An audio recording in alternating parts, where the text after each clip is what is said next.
Assalamualaikum warahmatullahi wabarakatuh. Perkenalkan, nama saya Fatmawati dengan NIM 202501036. Baik, di sini saya akan menjelaskan tentang perjalanan sel menjadi sel spesifik. Mari kita mulai dari pertanyaan yang paling mendasar. Apa sih sel itu? Sederhananya, sel adalah unit paling dasar dari semua makhluk hidup. Pikirkan saja semua fungsi penting yang membuat kita tetap hidup seperti tumbuh, bergerak, dan bernafas. Itu semua terjadi di dalam sel. Enggak sih, kalian mikir tubuh kita tuh sebenarnya keren banget? Di dalamnya ada jutaan bagian kecil yang bekerja sama supaya kita bisa hidup dan beraktivitas setiap hari.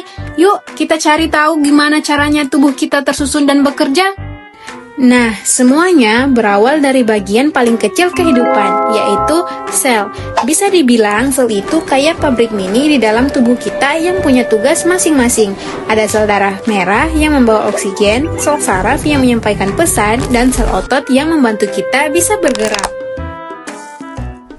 Ketika banyak sel dengan bentuk dan fungsi yang sama bergabung, terbentuklah jaringan. Bayangkan jaringan seperti kelompok kerja di dalam tubuh kita. Misalnya jaringan otot yang membantu kita bergerak, jaringan saraf yang mengantarkan pesan, dan jaringan epitel yang melapisi permukaan tubuh kita. Beberapa jenis jaringan nantinya akan bergabung dan bekerja sama membentuk organ. Contohnya adalah jantung, yang tersusun dari jaringan otot, jaringan saraf, dan jaringan ikat. Setiap jaringan punya peran supaya organ bisa bekerja dengan sempurna. Nah, organ-organ yang memiliki tugas yang sama akan membentuk sistem organ. Misalnya, jantung dan pembuluh darah akan bekerja sama dalam sistem peredaran darah. Tugasnya mengedarkan oksigen dan zat makanan ke seluruh tubuh. Masuk di struktur dasar sel dan fungsinya. Yang pertama, membran sel, yang dimana berfungsi melindungi sel dan mengatur keluar masuknya zat. Kedua, sitoplasma, yang dimana tempat berlangsungnya reaksi metabolisme. Ketiga, ribosom, tempat sintesis protein. Keempat, inti sel atau nukleus, yang dimana pusat pengendali sel dan penyimpanan DNA. Kelima, mitokondria, yang dimana menghasilkan energi bagi sel. Keenam, RE dan badan Golgi, yang dimana membentuk atau menyimpan dan mengangkut protein. Selanjutnya kita masuk di pengertian diferensiasi sel, yang dimana diferensiasi sel adalah proses perubahan sel yang memiliki fungsi khusus menjadi sel yang memiliki struktur dan fungsi tertentu.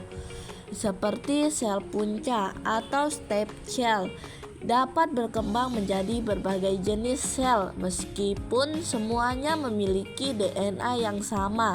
Gen yang aktif pada setiap sel berbeda-beda sehingga fungsinya berbeda. Setelah itu kita lihat tahapan diferensiasi sel dari sel punca menjadi sel khusus. Yang pertama itu sel punca, yang dimana belum terspesialisasi atau dapat membelah dan berkembang menjadi berbagai sel. Kedua itu komitmen sel, yang dimana mulai menerima sinyal dari tubuh dan menentukan jenis sel yang akan dibentuk. Ketiga, diferensiasi sel mengalami perubahan bentuk dan fungsi sesuai tugasnya. Keempat, sel dewasa atau sel spesifik, yang dimana sel matang dan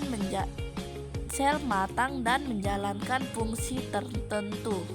Selanjutnya kita masuk di contoh diferensiasi sel pada tubuh manusia, yang dimana yang pertama itu sel saraf, yang dimana menghantarkan impuls atau rangsangan.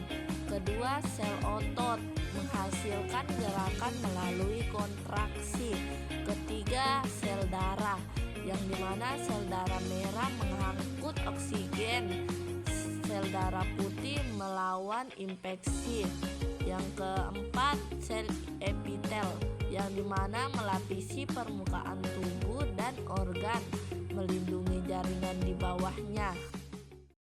Dan apa sih pentingnya diferensiasi sel dalam pertumbuhan dan perkembangan manusia? Pentingnya itu yang pertama membentuk berbagai jaringan dan organ tubuh. Yang kedua itu memungkinkan setiap organ menjalankan fungsinya dengan baik. Yang ketiga itu membantu proses pertumbuhan dan perkembangan manusia. Keempat, berperan dalam perbaikan jaringan yang rusak. Kelima, menjaga keseimbangan fungsi tubuh secara keseluruhan.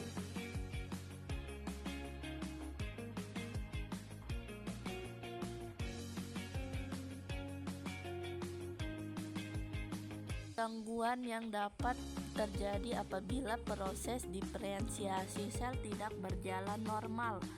Yang pertama itu menyebabkan kanker atau sel membelah secara tidak terkendali dan kehilangan fungsi normalnya.